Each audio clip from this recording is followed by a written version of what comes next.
this COP needs to deliver.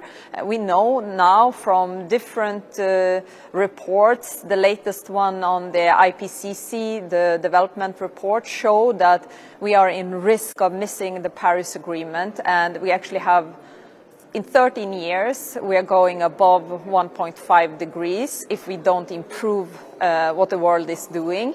So we should be concerned. This needs to be a success. Otherwise, we have a very difficult time ahead of us.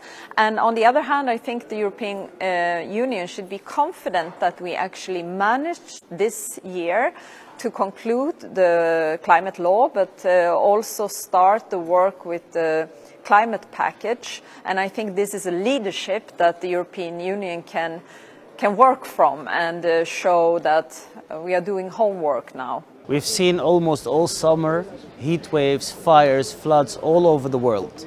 So people are more and more aware of what climate change, how climate change can affect their lives directly. So there's a lot of support also within the Parliament to really go for the 1.5 degrees target. In order to get there, we really need to be ambitious, but we also need to come up with a plan to make sure that those pledges are met. This will be, I think, one of the complex things during the COP26. Can we make sure that the national determined contributions, the pledges of each country, will they be sufficient to meet the Paris Agreement? We're not there yet, and this needs to be a focus point of the upcoming climate conference.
We have almost all the technologies to go greener and to go climate neutral. It's not only to go greener, it's to go climate neutral. But we need to change the rules of the game to make sure that all the good technologies, the zero carbon technologies, can be deployed massively at speed. And that's the core of the Green Deal. That's why we are changing the rules right now on carbon pricing, on industry, on cars, on energy, and so on and so on and so on. It's brand new. It's massively different. So that's why I can hope that it will bring real change over the next years.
For the first time, we are going to change the standards for CO2 for cars, and in 13 years, we are going to change completely the largest industry in Europe, car industry, to move from fossil cars, the ones we know today, to fully electric cars 100%.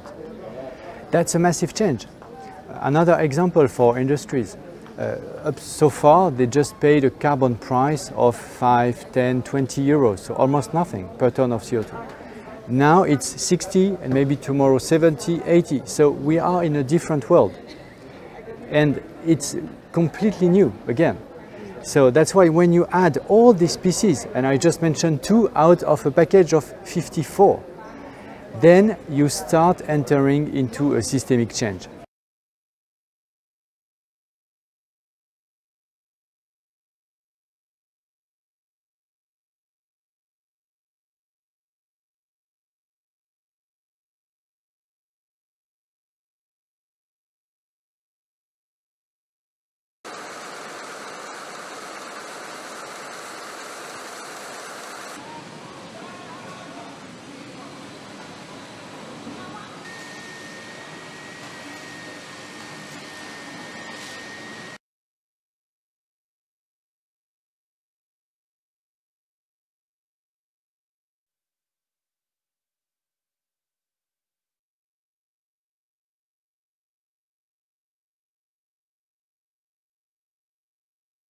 Any used garments.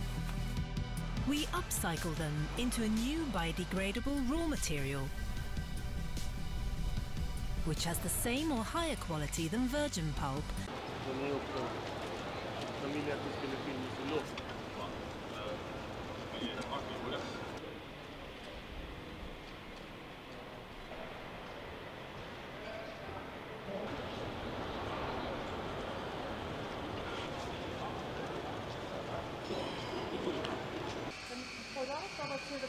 Heitän täältä kysymyksen juuret, mitä ei välttämättä sitten käytetä.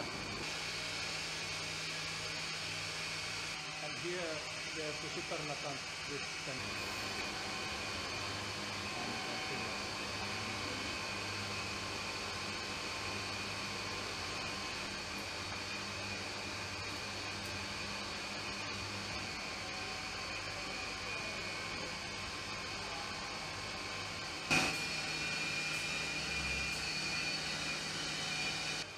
Joo, se voisi olla nyt tämä nykyvaihto.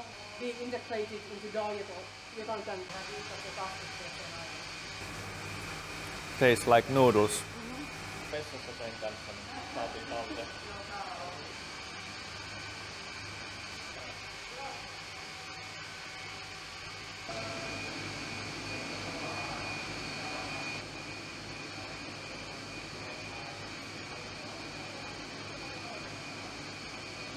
The science is telling us that yes, it's not like we will have some climate change in the future. We're in the middle of it. Certain things, yes, already happened, and it is a high likelihood that they will not be reversible, or not in our lifetimes. So now we're actually playing a catch-up game.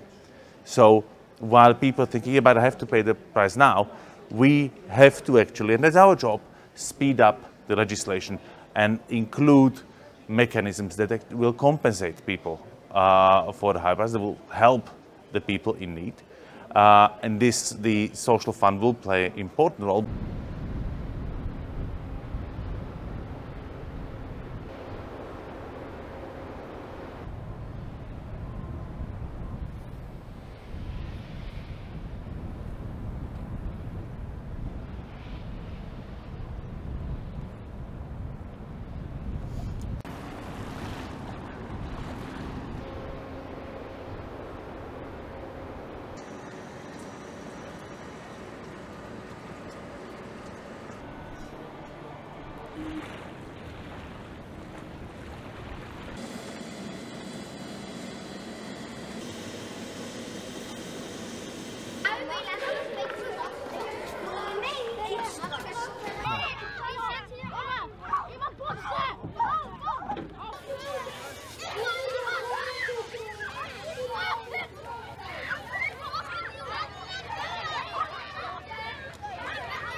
We need to make sure that people become sustainable without actually thinking about it too much. So if the way you move from city to city, if the most affordable way is also the most sustainable way, people will become sustainable automatically. If isolating your house is very smart from a gas bill perspective, people will choose that option. And we need to make sure that those options are on the table and that they are affordable and accessible for all citizens in the EU. And with a bit of luck, we can also make sure that other regions in the world will be as inspired, so that fighting climate change, we can really do that from a global perspective. Guck mal hier, was jetzt gerade abbricht, siehst du das?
We have seen the floods over summer in Germany, Belgium, the Netherlands. We see in Spain, Portugal, these big fires killing forests, but also endangering people's lives. What we see here is just a small bit of what people expect in other parts of the world.